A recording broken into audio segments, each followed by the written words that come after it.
All right, so we're gonna be reacting to Belal. Remember the name Mohammed, the UFC welterweight champion, the new UFC welterweight champion of the world. We're gonna be listening to his uh, press conference after winning the welterweight championship. So let's see what Belal has to say. What's up? Yeah, Belal, right. Congratulations on the win. All the weight, the hate, the doubt. Tell me what's going through your mind right now. I told you so. I'm just, for me, like I said, the people that I have around me, my team, my coaches, we believed in us. I don't need the world to believe in me. I don't need anybody to believe in me. We don't need applause. We know how good we are. We know what we're capable of doing. And now we're I wonder how long he can hold the championship for. His striking and his takedown is good, man. Um, I I I didn't expect it, so I don't know. the world champions. All of Palestine was watching. Obviously, it's a very difficult time right now. How much pressure did that put on you? It wasn't pressure. It was for me. I just wanted like it just showed me how like really this fight wasn't important.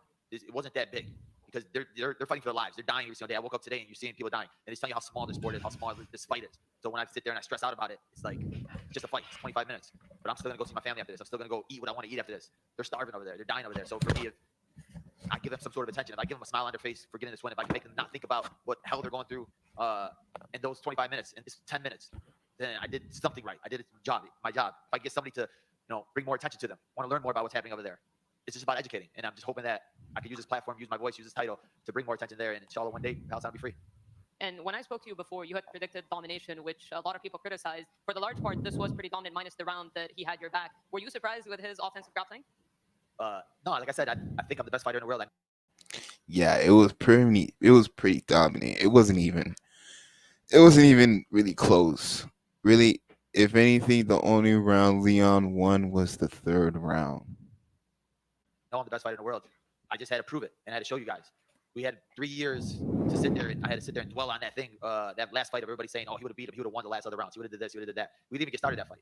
This fight, we got started. This is what we did. We just dominated the champion. I don't even think he's the same fighter from 2 years ago. He's not like he's way better than he was before. We made it look easy, and we did it better than Kobe did, better than Usman did, and they're national champ wrestlers. They're this, and this. We went to Bogan High School. Shout out to Lou Taylor. And a little bit maybe of a scare, maybe you would say otherwise, but when he reversed position and he cut you open, what was going through your mind in that? I was stupid. It was just literally mind lapse. I was trying to switch to the mount, and then he ended up turning it real fast, and he had a good elbow. But yeah, never let that happen again. And one last one for me. I don't know if you saw Shafkat Rahmanov tweeted. He basically called you out. It was respectful. He said, yeah, you promised that you would defend your title against me. Would you be interested in defending against Shafkat first? Yeah, of course. I've literally never Ooh, turned down a fight. I never that's a backed down good from anybody. I've fight. had so many people turn down fights against me. So now I'm at the top. I'm the man, and for me, now cementing my legacy as the best welterweight to ever do it. I'm not gonna sit there and call out these random guys and everything. Who's next in line? Who's the best in line? And I'm gonna show you what I am, what I can do. They thought Leon could walk through me. Now I'm gonna walk through all these other guys. Well, we'll find right here. Kind of going off of that, what do you want your reign to look like? Do you want just to fill up the rubies? Do you want to be I don't think he can beat Shavkat. double champ? What do you want your title reign to look like? I want to be considered the best welterweight to ever do it. People laughed at it when I said it the other day, and they're like, "Oh, he said he compared himself to GSP." And I don't think he's gonna be the best welterweight to ever do it. What an idiot! But now look where I am. Look at the guys I have in my resume. Leon beat Usman twice, and Usman was right underneath GSP. I beat Wonderboy, Gilbert Burns, Luque, Damian Maya. All these guys are huge names. People are gonna keep disrespecting me, but we just keep winning. Did you say anything to Leon after the fight? Because he gave you credit at the end because he had a good game plan and everything. Did you guys speak? I know there's a lot of issues between you two leading up to this. No, I mean you always get respect after a fight, going through a battle, right?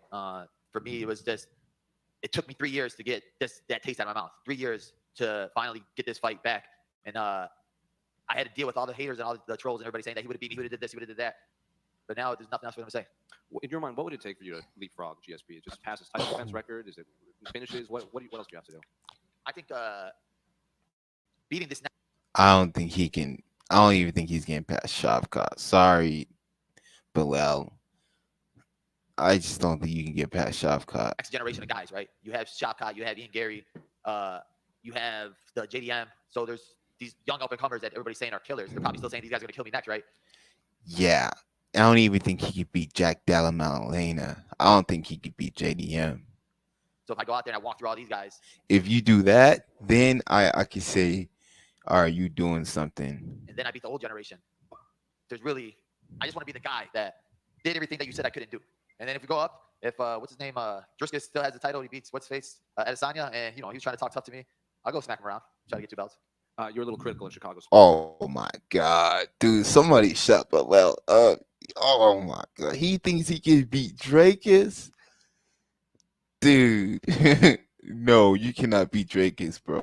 Media day. And now you have your title. What's your message to people in Chicago? We got a real champion now, right? Let's get this parade going. Just imagine on Chicago Bulls. Let's get one of those big victory parades. What was it like, giving the title to your coach, Louis Taylor? You said it would have been really important, but you wanted to give it to him right away. Honestly, it was just amazing because we literally started this in high school together. Him, my coach Mike Belal, like we're a small gym. People don't know our names right now, right? People didn't believe in us. Oh, they don't have that. They don't have this. We don't even got showers at our gym.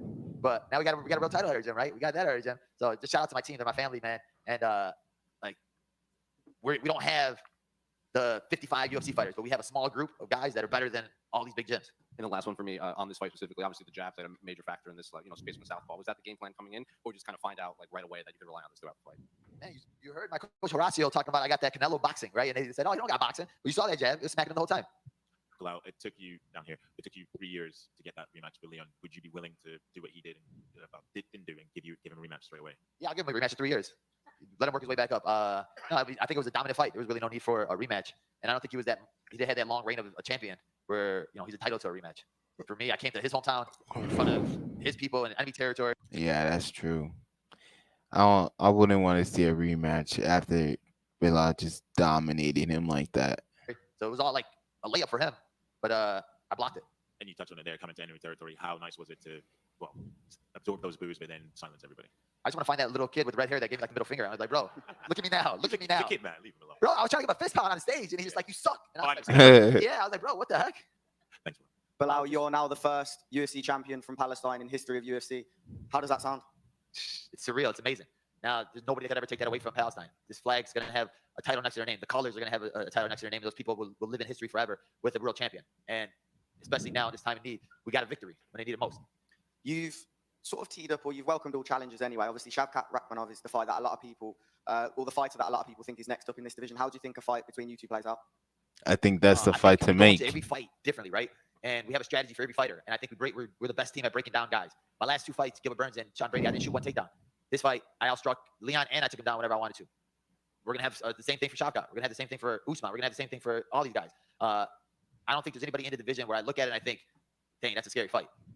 Belal, that belt that you've got right there, just over here, that belt that you've got right there represents everything in your career and your life that you sacrificed to get to this moment tonight. How emotional was that moment, celebrating with your team, holding that gold belt? It was like a sense of relief, right? Because I'm sitting there this whole week and I'm like, if I lose this fight, they're gonna be like, oh, he sucked. They should never give him the title fight. We knew you sucked. We knew you weren't good enough. But it just like cements me as being one of the best to ever do it. It cements my name up there. Nobody can ever take that away from me, my family, my team. We got a title now. I had the gold next to my name, and I'm just gonna continue beating everybody they put in front of me. You said that hatred was fueling you throughout fight week and the build up to this fight. Did hatred fuel you tonight? Did you feel that when you're in there, or were you feeling cool, calm, and collected in there? Honestly, this is like the calmest I ever felt. We were just in the back, we were joking around, fooling around, and it's like that's what I love about my team. We're a family, we're brothers. So we all understand that. It's the best part about it is like we don't take it too serious. We know what the job is. We know how to get the job done, but we're not sitting there like tense. Like we're all just chilling back there, having fun, listening to music, and that's the best. When I'm feeling like that, that's when I feel like the best.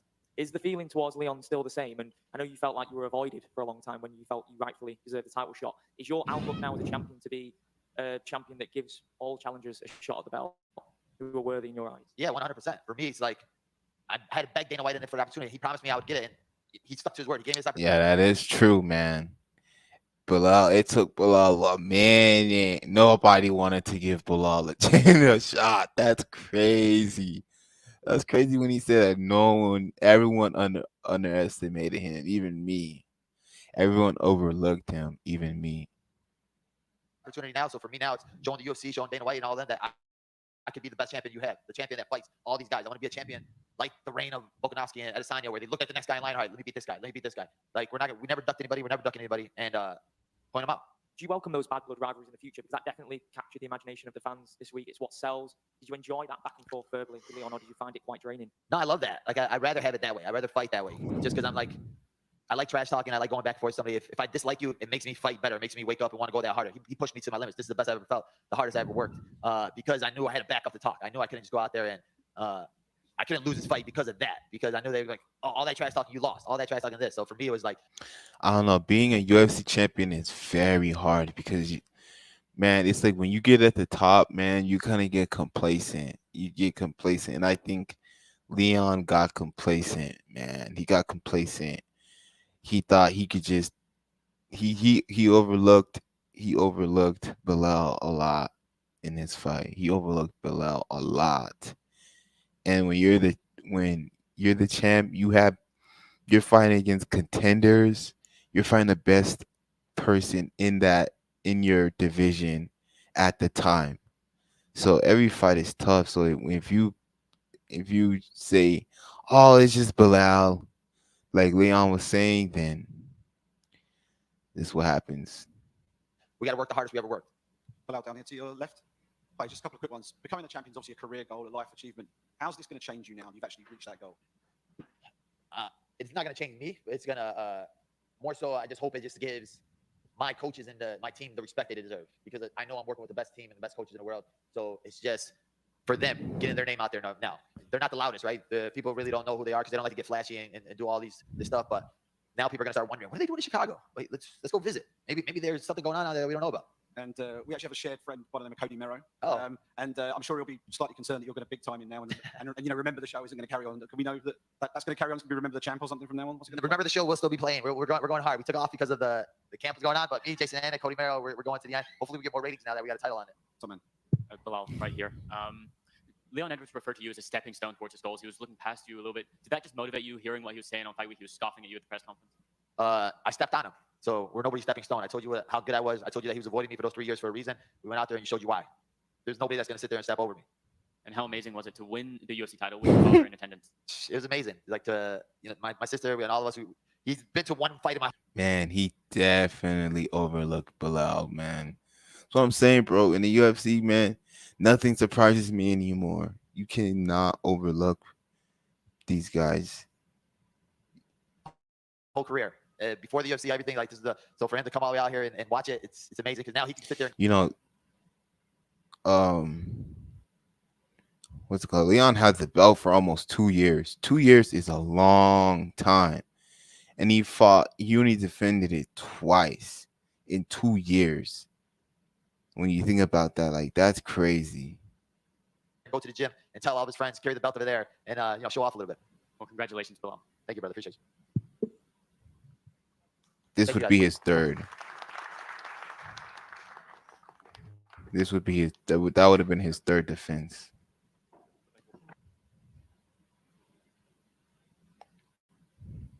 Belal Muhammad, ladies and gentlemen. Remember the name Belal Muhammad, the new welterweight champion of the world. I still think Shavkat beats him. I think Jack Della Maddalena beats him, and I think he's talking about Drake's would run through him. But congratulations to Belal. You proved a lot of people wrong. This kind of reminds me of the Sean Strickland fight against Israel Adesanya. But Sean Strickland was like a minus 700. It was ridiculous. Belal was like only a minus like 2 something. But congrats to Belal coming to enemy territory and proving the doubters wrong. Remember the names, ladies and gentlemen.